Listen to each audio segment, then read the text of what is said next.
Good morning, Grade 1. My name's Miss B. I hope that you slept well and that you are nice and snuggly and warm on this very wintry Wednesday morning. I hope you're ready to create some wonderful art. I'm so looking forward to seeing your work throughout the next few weeks before I get to meet you here at school.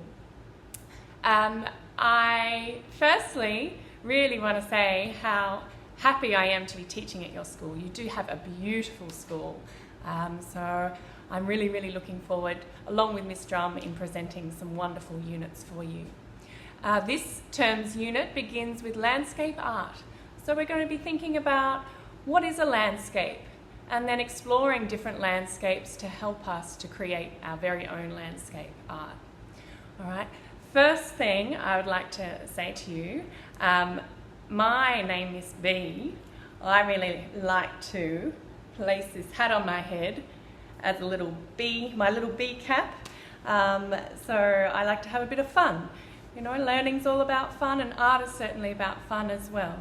All right, it's really important for us to help balance us, to tune in to our feelings and to allow us to express ourselves. So whether it be through dance or performing arts or music, I'm sure a lot of you are learning musical instruments.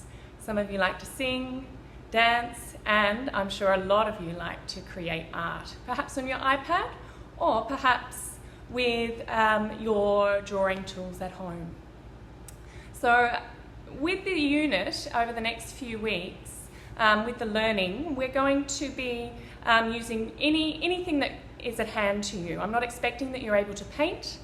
Maybe you don't have pencils and lots of equipment at home. That's okay. But perhaps you have your iPad handy and you can do some digital art, and that's what we'll be doing today.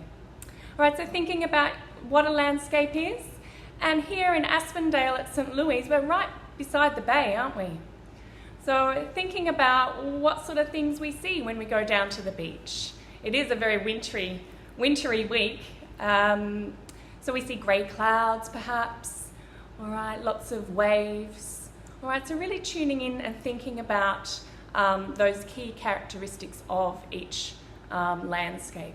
All right, other landscapes we might like to think about, along with coastal landscapes here by the bay, we might think about the city landscape, all right, or our street landscape. So we call those urban landscapes where we have man-made structures.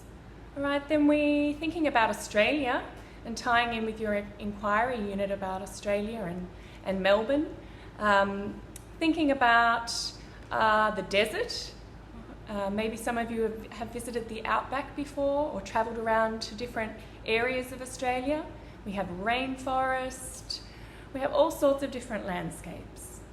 So over the next 4 weeks, while you're at home, we're going to be thinking about the coastal landscape, the urban landscape, the desert landscape, and also we're going to be thinking about Dreamtime landscape. So some of you may have seen Australian Indigenous Aboriginal art, and we're going to be looking at the Dreamtime landscape. All right, so to begin today's session, I want us to really tune in to some of the key things we're going to be learning about. All right, so when creating a landscape art, all right, we're often thinking that it's outside us, and we're going to be learning to really lay out our drawing and think about the horizon line, okay, where the sky meets the earth, and how the land connects with the horizon line.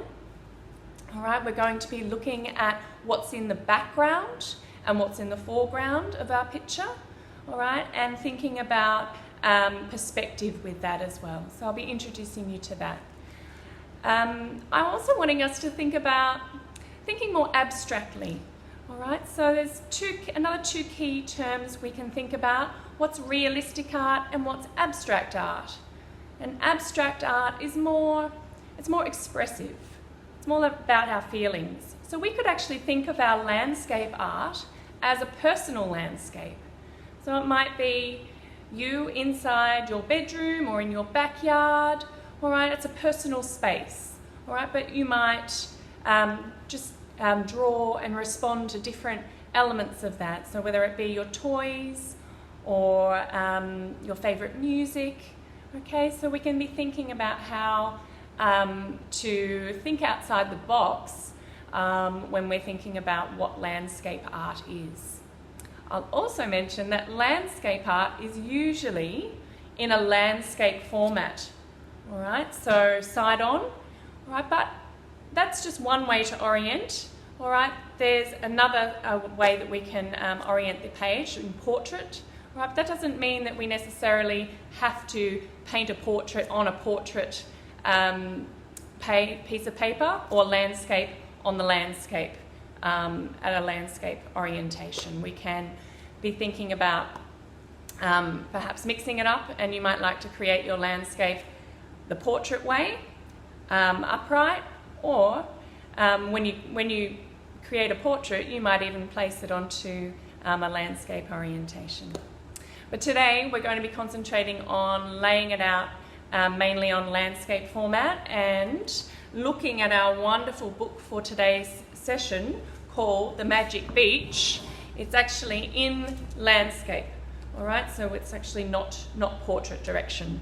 All right, so Magic Beach, I know it's a bit back to front for you. Some of you may have already read this book, but if you have, I want you to be really paying close attention to the pictures in this book. All right, so we've got the beach there, all right, our horizon line, so that line that goes right across the middle there. We've got the hills connecting with the ocean, all right, and in the foreground we can see people playing on the beach. All right, but in the far background, we see surfers out here. All right, they're tiny and small. All right, so we don't see a lot of detail. All right, so we're thinking about all these things when we're going to be drawing our landscape today. All right, let's read on, shall we? So Magic Beach by Alison Lester. I want you to be thinking about, what's your magic beach? All right, what would be at your magic beach? Maybe some sand castles, maybe some treasure. Let's read along. At our beach, at our magic beach, we swim in the sparkling sea, surfing and splashing and jumping the waves, shrieking and laughing with glee.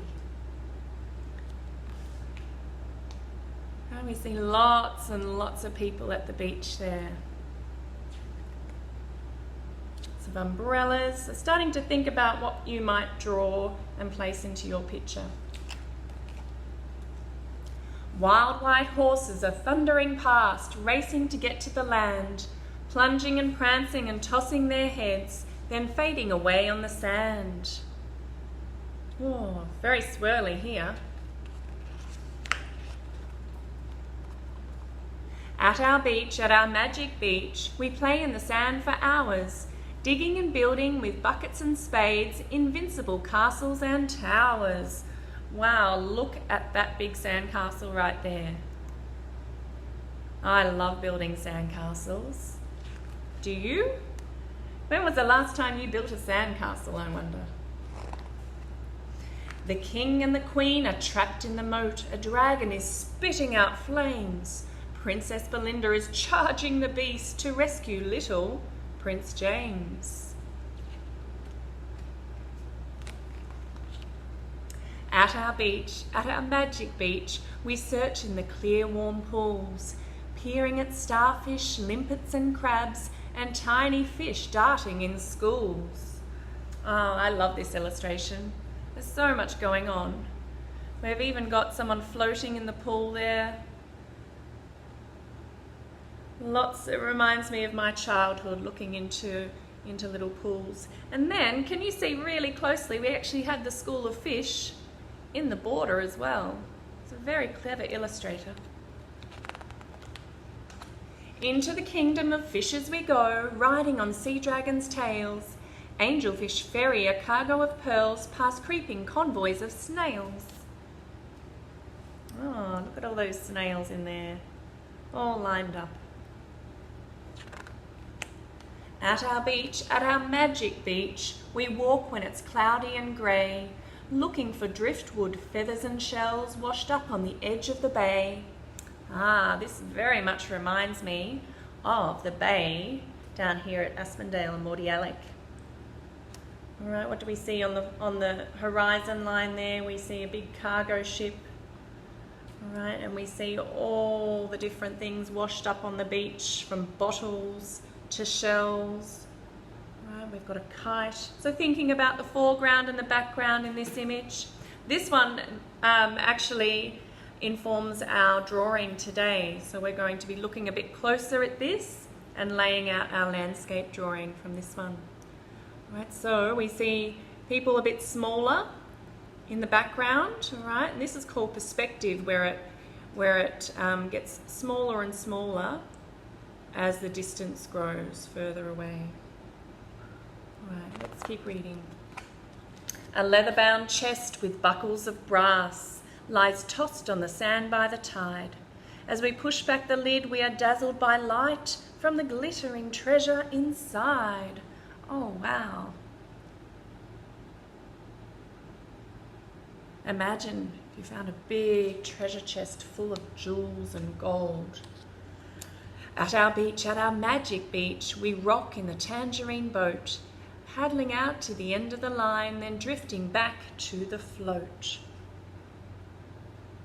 Oh, how lovely. Perhaps you have been on a boat before. You might like to include some boats in your drawing today. The wind fills our sails as we follow the sun, and the lookout's eyes are keen. We'll navigate over the edge of the world to islands where no one has been. Wow, imagining journeying off to faraway lands.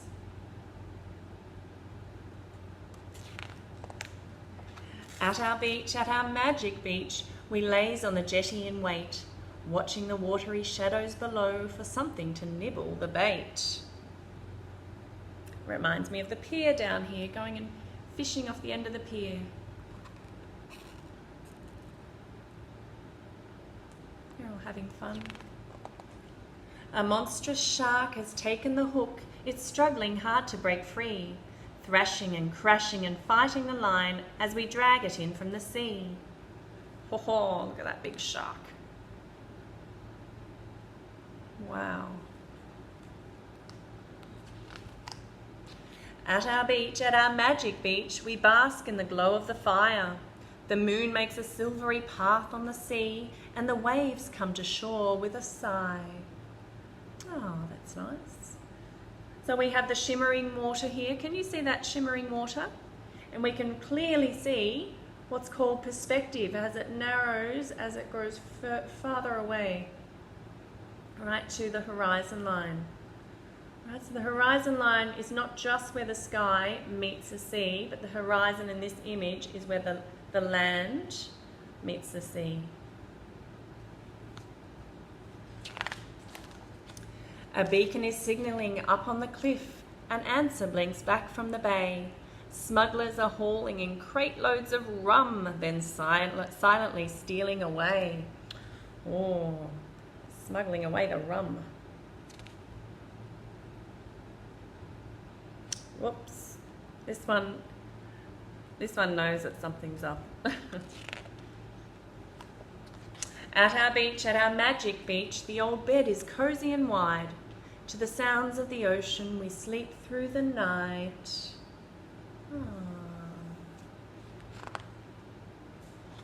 Adrift on the evening tide. How beautiful. So the ocean is something that helps me fall to sleep at night, right? And definitely the sounds of the ocean. Looking at all those different things in the picture there, got teddy bears. So this could be like your personal landscape. So if you wanted to also create a personal landscape this week, along with your landscape drawing of the coast, you're most welcome to. But as you'll see through the slides that I've uploaded for you, your main task is to really demonstrate that use of the horizon line, right, and perspective, and what's in the foreground and the background of your image. Right, so I'll go back to the image that we were looking at before, this one here. Right, so really using that one and I have instructions for a digital landscape, really looking at this horizon, wrapping the coastline around to meet it, and then we've got where the hills join the horizon line as well, and then you've also got this cargo ship in the very distance. It's like a silhouette. All right, silhouette is another big term that might be new to you. All right, so it's where we can't actually see the detail. We see most of the outline, and it just appears like a black object in the far distance. All right, whereas again, those things in the foreground are more detailed, and we can actually see expressions on people's faces. All right, whereas this one over here, they start to get smaller as they are further away in the distance. All right, so just have fun with your landscape drawing this week. Again, on your iPad, or if you'd like to use your coloured pencils and a sketch pad, some paper, or if you want to paint, I don't mind. I'm really, really looking forward to seeing them all. You know where to upload them to. You'll also see in the folder I have some extension activities that you can go on with this term, so not just this week but right throughout term. So I'm encouraging you to share your favourite drawing, and we can build a little grade 1 mural, so you can send that through to me. And then also there's an art appreciation task, so your parents might help you with this one. Each week we'll be looking at a particular painting, and there are just 3 simple questions you need to be either talking about, or perhaps you'd like to write down your ideas. So when you look at the artwork, you can tell your mum or dad or your brother or sister what's going on in the image, what it is that makes you say that, and then what more can you find. So there are 3 simple questions to answer when you're looking at the image. All right, so have fun, enjoy your art, and I really look forward to seeing it. Okay, see you, have a great week. Bye.